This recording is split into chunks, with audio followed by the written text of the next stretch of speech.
Of course, reappointed an experienced man, Michael Gove, to the position of Levelling Up Secretary. So is it good news for the Northern Powerhouse? Let's speak to Chris Lloyd, who's chief features writer at the Northern Echo, who's been following this issue in some detail. Chris, any evidence of levelling up so far, and what do you think Michael Gove could bring back to the table? Well, now, levelling up is a fantastic slogan because it manages to mean all things to all politicians, whether it is raising up education standards in one part of our area or reconnecting old railway lines in another part of the area or regenerating high streets. So it means all things to all politicians. Michael Gove, so I'm in the classic Red Wall area of the Tees Valley, where we had seats like Bishop Auckland, even North West Durham, even Sedgefield, that fell to the Tories in 2019, sometimes for the first time since 1885. And they were really attracted by this promise of levelling up and of renewing high streets and just caring for these areas that feel forgotten about. And Michael Gove, when he was levelling up secretary first time around, he came up with a 12-point plan, I think, in his white paper that all sorts of wonderful metrics and all sorts of promises, but how much of it is being seen on the ground is I think, debatable. There are some positives happening.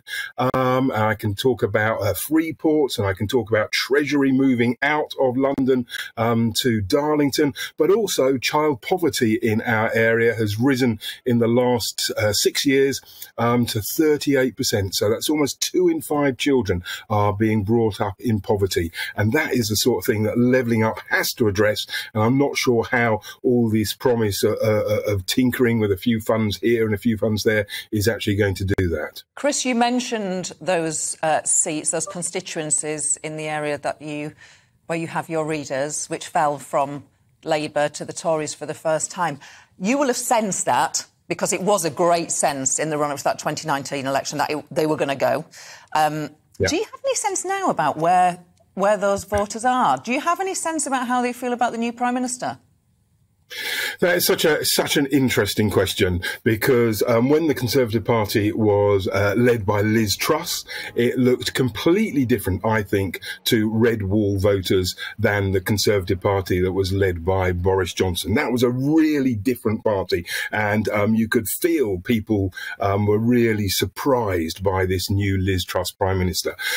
Here we are a fascinating area because bordering, well, I'm actually speaking to you from Rishi Sunak's constituency of Richmond, and that looks over into the Tees Valley. And so he is known in this area. He knows of this area. He has been immersed in rural North Yorkshire since 2014, 2015. So he understands that. So we are a little bit different, perhaps, from places like Stoke, for example, which don't know Rishi Sunak personally.